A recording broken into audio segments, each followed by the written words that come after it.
Friends வாங்க வணக்கம். எல்லோரும் எப்படிப்பா இருக்கீங்க? நல்லா இருக்கீங்களா? சாப்பிட்டீங்களா? நம்ம இன்றைக்கி என்ன ரெசிபி பார்க்க போகிறோம் தெரியுங்களா? சிறுகீரை சூப்பு செய்ய போகிறோம். சிறுகீரை சூப்பு எப்படி செய்யுதுன்னு பார்க்கலாம். அதுவே அந்த சிறுகீரையிலே 2-3 விதமாக சூப்பு செய்யலாம். அதில் முதல் பகுதி இப்போ நான் செய்கிறது எப்படி செய்யுதுன்னு பார்க்கலாம் வாங்க. கொஞ்சமாக எண்ணெய் விட்டுக்கலாம்ப்பா. எண்ணெய் காயிட்டோம்.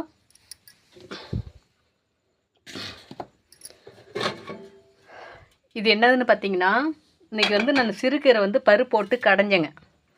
அதோட பருப்பு தண்ணி இது. இந்த பருப்பு தண்ணி வச்சு தான் நம்ம சூப்பு செய்ய போகிறோம். செம்ம டேஸ்ட்டாக இருக்கும். சிறுகீரை பருப்பு கிராமத்து முறையில் சிறுகீரை பருப்பு போட்டு எப்படி கரையணும் அப்படிங்கிறத நான் வீடியோ போட்டிருக்கேன். கண்டிப்பாக நீங்கள் அந்த வீடியோ போய் பார்க்குற மாதிரினா பாருங்கள். சூப்பராக இருக்கும். அது கீரைக்கு ஊற்றின தண்ணி போக மீதி தண்ணி இது சூப்புக்காக நான் நிறுத்தி வச்சிட்டேன். இதில் நம்ம வேணும்னா ரசம் கூட வச்சுக்கலாம். சரிங்களா? வாங்க எப்படி செய்து பார்க்கலாம். எண்ணெய் லைட்டாக சூடேறிடுச்சு.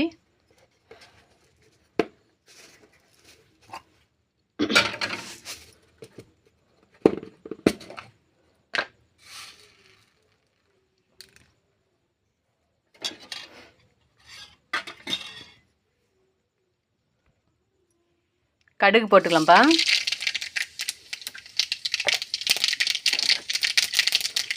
ஒரு ரெண்டு வரமிளகா சிறுசாக கிள்ளி வச்சுக்கிறேன். வரமிளகா போட்டுக்கலாம். ஒரு 2-3 விதத்தில் இது ஃபஸ்ட்டு முறை.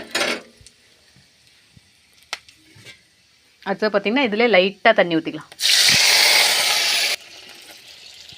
கொஞ்சமாக பச்சை தண்ணி ஊற்றிக்கலாம்ப்பா.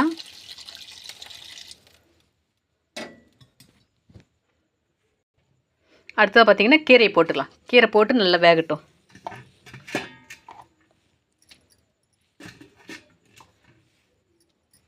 நாம் கீரைக்கு தகுந்த மாதிரி எவ்வளோ வைக்கணுமோ அதுக்கு தகுந்த மாதிரி வச்சுக்கலாம். நாம் போடுற உப்பு காரம் இதெல்லாம் சரி பண்ணிக்கலாம்.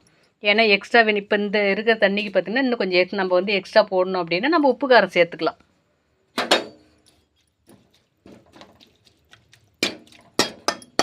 ஒரு 2 நிமிஷம் அப்படியே கீரை வேகட்டும்பா. நல்லா கீரை கொதி வந்துடுது. இந்த டைமில் பார்த்திங்கன்னா பெப்பர் தூள் போட்டுக்கலாம். நல்ல சளிக்கு நல்லா கேட்கும். அப்புறம் நம்ம காரத்துக்கு ஏற்ற மாதிரி பெப்பர் பொடி போட்டுக்கலாம். சரிங்களா? காரம் கம்மியாக சாப்பிட்றவங்களா இருந்தால் வரமிளகாய் கம்மி பண்ணிடுங்க. பெப்பர் தூள் போட்டுக்கோங்க. சரிங்களா? ஏன்னா பெப்பர் ரொம்ப காரம் அதிகம். அடுத்ததாக பார்த்திங்கன்னா உப்பு போட்டுக்கலாம்ப்பா. லைட்டாக போட்டுக்கலாங்க. அப்புறம் இறக்கும் போது டேஸ்ட்டு பார்த்துக்கலாம். ஏன்னா உப்பு அதிகமாக போயிடுச்சுன்னா வம்பு.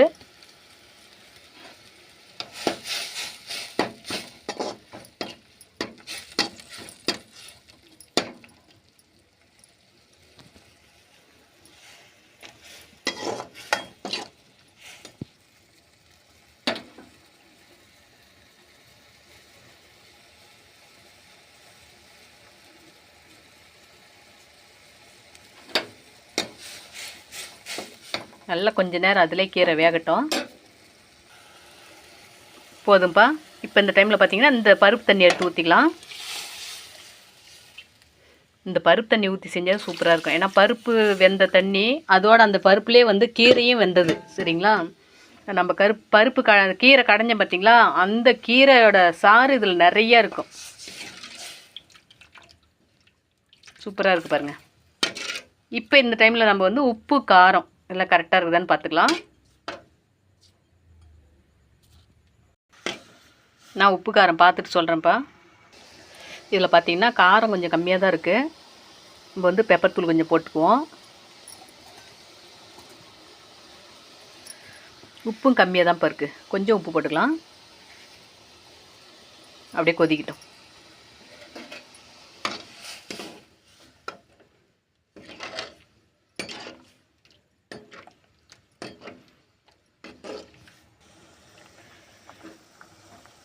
அந்த பருப்பு தண்ணி ஊற்றினோடனே நல்லா கொதிக்குது பார்த்திங்களா.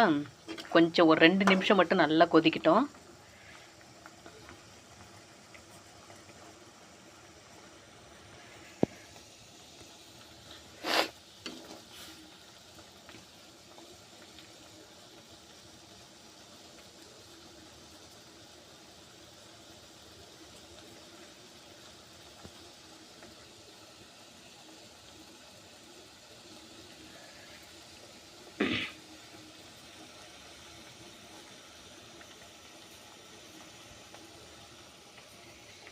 ஓகேப்பா. அதுக்கப்புறம் நான் வந்துட்டு பார்த்தீங்கன்னா டேஸ்ட்டு பார்த்துட்டேன். சூப்பராக இருக்குது. காரம், உப்பு எல்லாமே கரெக்டாக இருக்குது. பதமாக இருக்குது.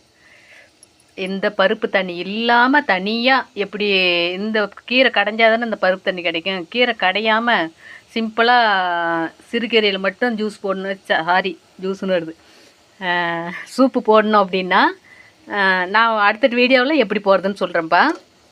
எங்கள் ஊர் பக்கம்லாம் பார்த்திங்கன்னா கிராமன்றதால நிறைய கீரை விற்கும். சிறுகீரை வந்து அடிக்கடி வரும். ஓகேங்களா. இப்போ இந்த கீரை கடைஞ்ச பருப்பு தண்ணியில் நம்ம சூப்பு போட்டுருந்தோம். சூப்பரான சூப்பு ரெடி, சிறுகீரை சூப்பு. ஓகேப்பா, பாய்.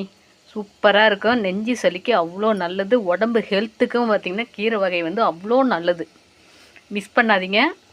சிறுகீரையில் சூப்பு சாப்பிடுங்க. சூப்பராக இருக்கும். ஓகேப்பா, பாய். ஓ, அப்படியே பாய் சொல்லிட்டுனா?